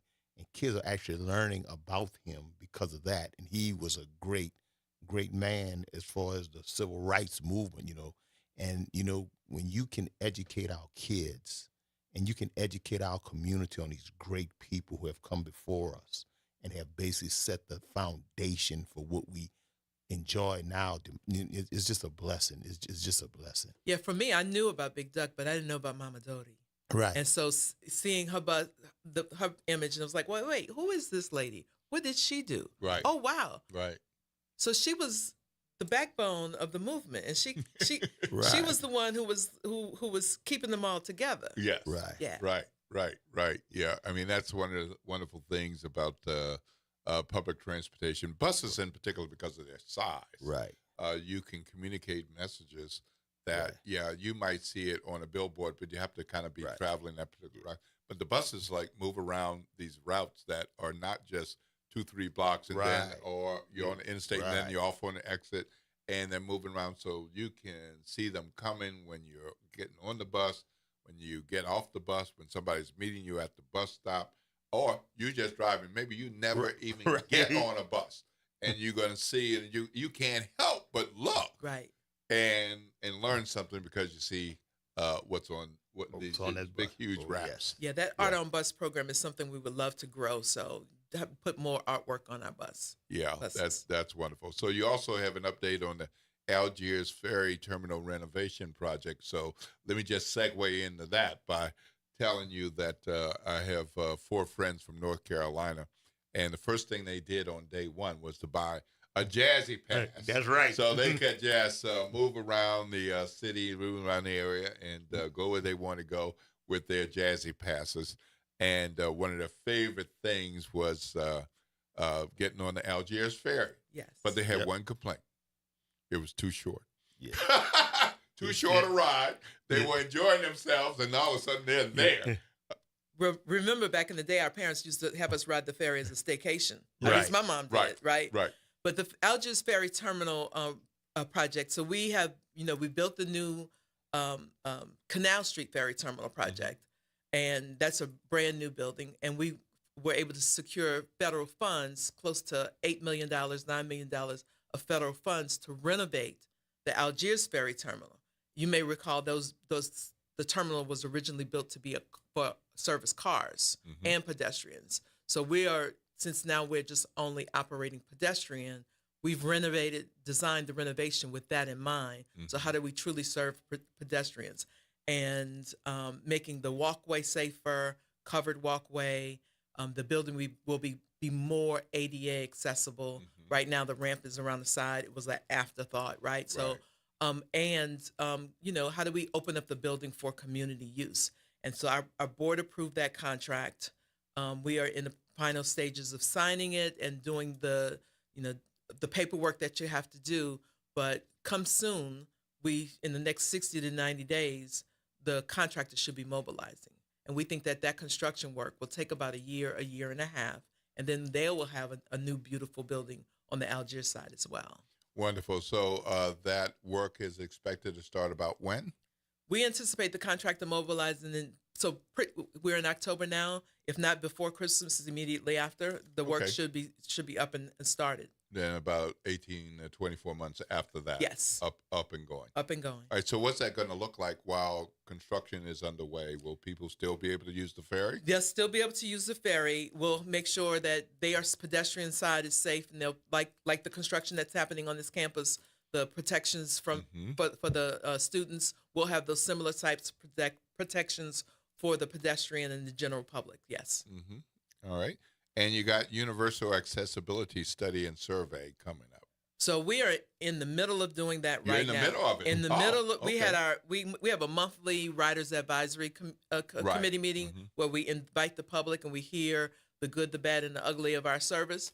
And last night we had a targeted outreach around this universal accessibility, and I was excited about the community feedback and that the community showed up. I was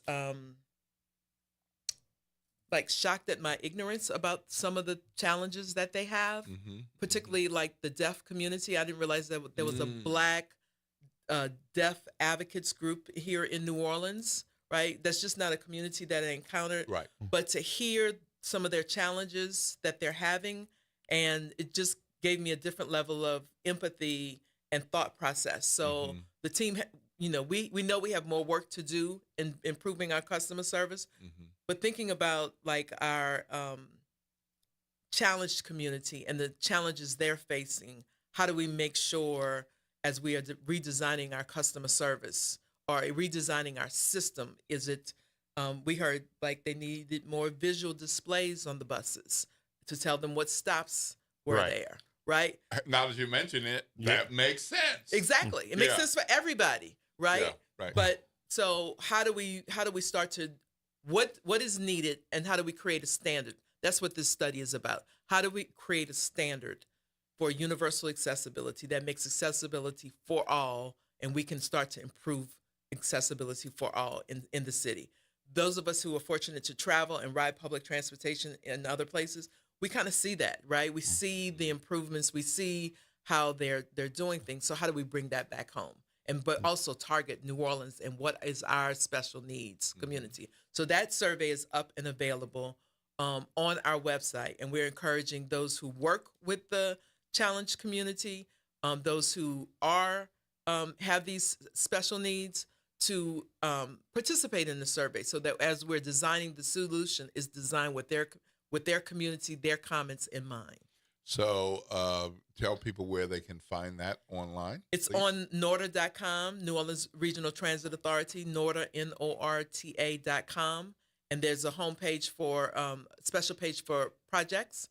And if they can find that, or just in the search, put universal accessibility, and it should pop up. And I want to take you back to something else that you said. I know we got to go to break. I know.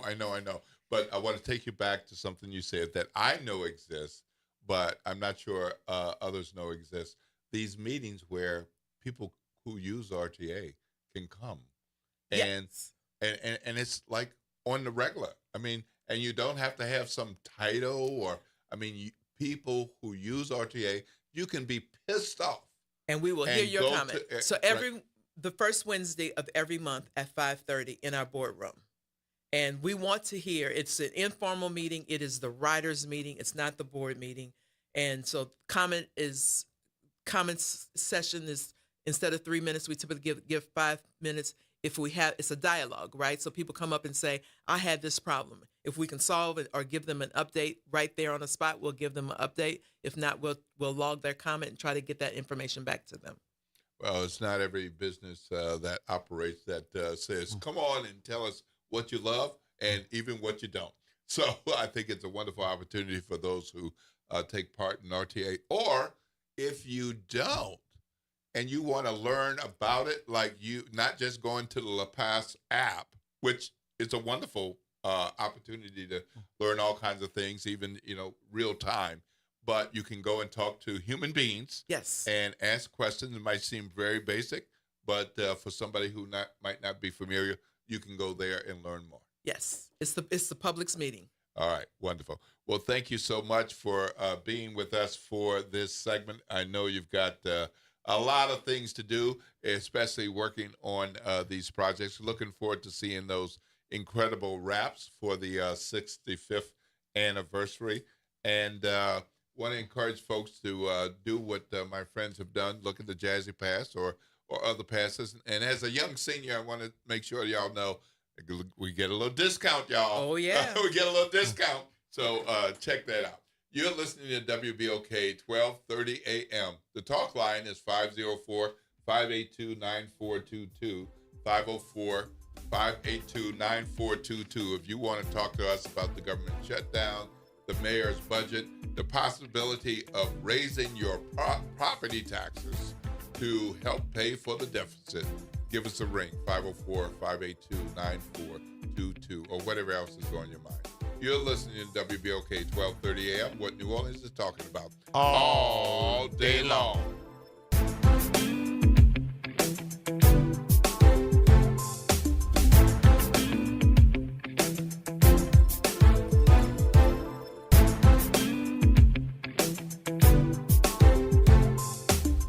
This is your news update for WBOK from WDSU. For all your news and weather, watch WDSU News, New Orleans' leader in live, local, late-breaking news. Today at noon and 4 p.m. Another hot day is up ahead, but at least we'll see a few chances for rain. Better chances, though, than we have seen for the past couple of days. A lot of these will be isolated, so not everyone's going to see it.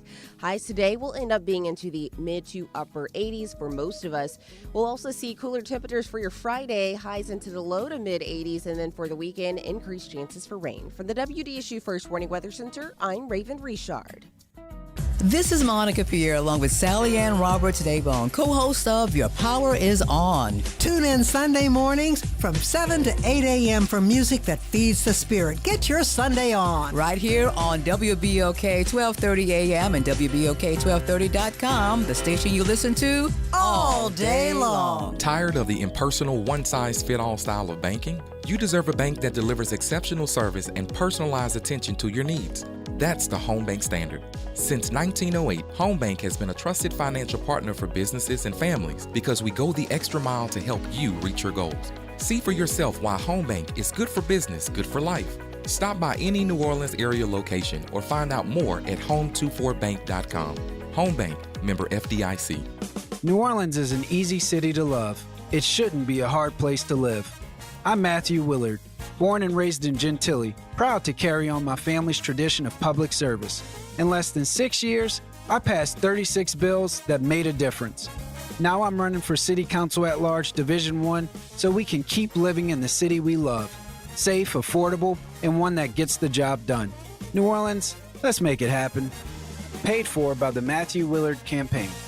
The National Fried Chicken Festival, presented by Raising Cane's, is bringing beats out to the NOLA Lakefront with an all-star music lineup on October 4th and 5th. Get ready for 20 hours of nonstop entertainment with epic performances from Lloyd, Blanco Brown, Young Jock, The Sugar Hill Gang, Tucker, Chopper, Flatboy Giz, and many more. This is one party you won't want to miss. Get your tickets now at friedchickenfestival.com. Visit DePaul's new Algiers Health Center at 2801 General de Gaulle Drive to receive primary and preventive care for both adults and children. Services also include behavioral health, imaging, and on-site pharmacy, vision, Medicaid enrollment assistance, and more. For appointments, visit DePaulCommunityHealthCenters.org or call 504-207-3060. Hey everybody, it's Kimber White Dupree. And it's Graylin Bryant Banks from the front porch. We're coming up next. Good morning, Wake Up. The Good Morning Show. Good morning. On WBOK.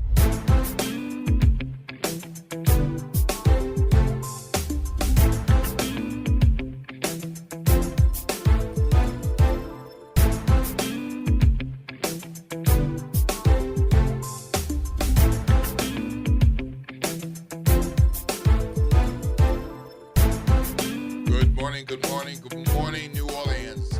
Welcome back to the Good Morning Show. We just had a good conversation with Lona Hankins, the RTA CEO, telling us about the Roll to the Polls campaign. If you don't know about it, you certainly ought to know about it for yourself or your family and friends. Free fares last Saturday, and or as early voting started. And this Saturday, as early voting is going to be continuing, and on Election Day, October 11th. So no excuse that you don't have a way to get there. You don't need an ID. You don't need a badge. You don't need a big title. You don't need anything other than to wait at the bus stop and see when it comes, or go to the La Paz app and see when the bus is coming near you. Check out where your voting location is. And there are different locations for early voting than on Election Day. Of course, the early voting locations are at City Hall, the Algiers Courthouse, also at the Lake Vista Community Center, and the voting machine warehouse. So there is free parking around City Hall for 1 hour during the early voting section, so that we were notified about that. So happy to let you know that that is available. We want everybody to get out, and if you want to vote early, the numbers are looking really, really strong. But you might want to consider being a part of that because, again, you don't know what might happen in the days to come. We have, a lot of things going on, but we have multiple campaigns. I don't know about you, but I'm getting all kinds of stuff in the mail, and I'd love to know what some of you all think about all the mailers that you're getting. Some of them are support me, and some of them are don't support him or don't support her or look at what they've done. But man, every day there's more. So I guess they figured out that I always vote. Yeah. I get a lot of, also, they could save a lot of money because I vote early. So I've already voted. So, y'all can save a couple of dollars. Well, here's one of the things that when you do have enough money in a campaign, one of the things that you can do is monitor what's happening daily, see where the votes are coming from. You can narrow it down to see who's voted where and when. And so you can take somebody off the list and save that money. But that's if you have the money. Otherwise, you have to have a broader reach to get your mailers out. But what about those endorsements?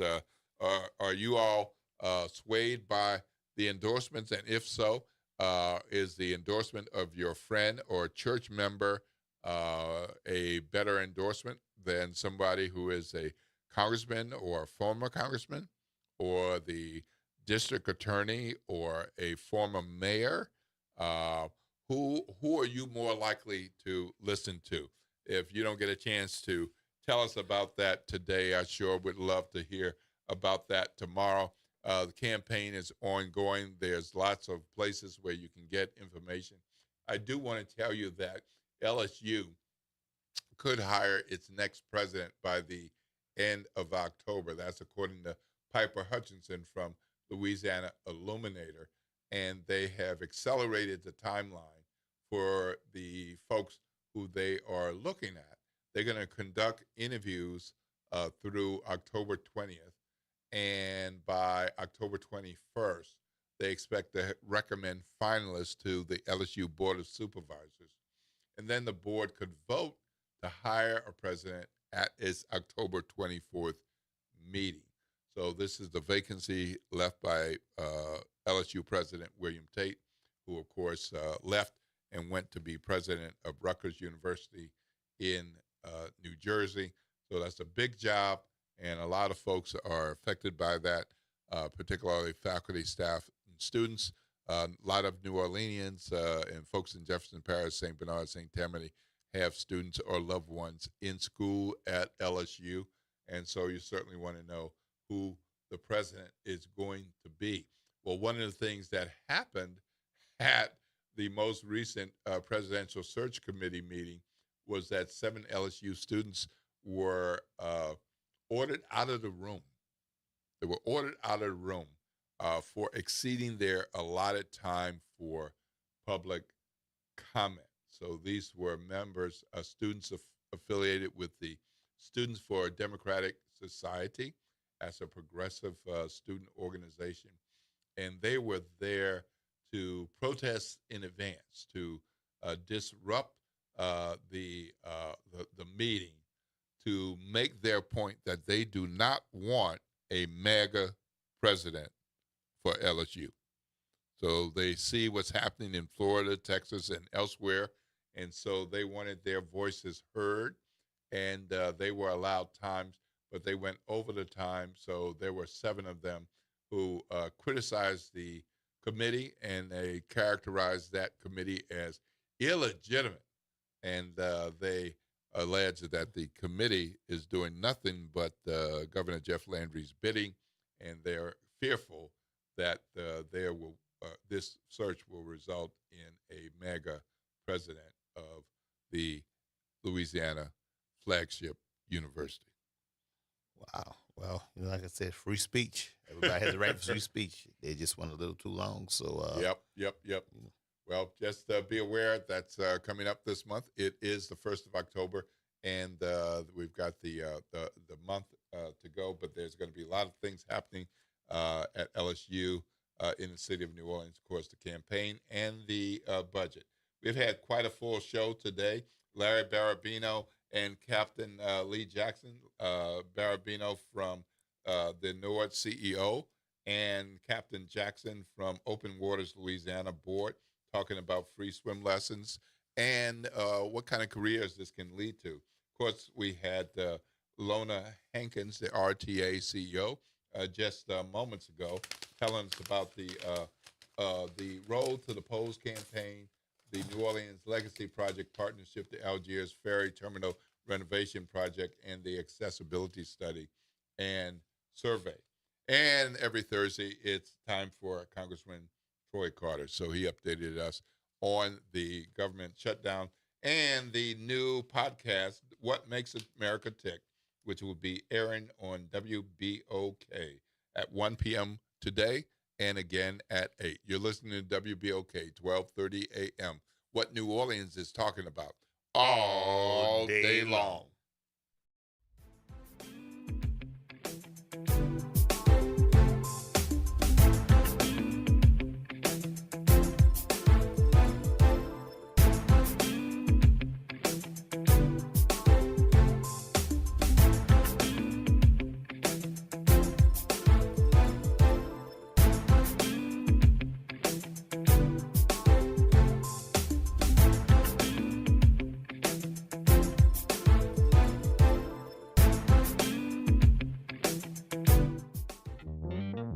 Have you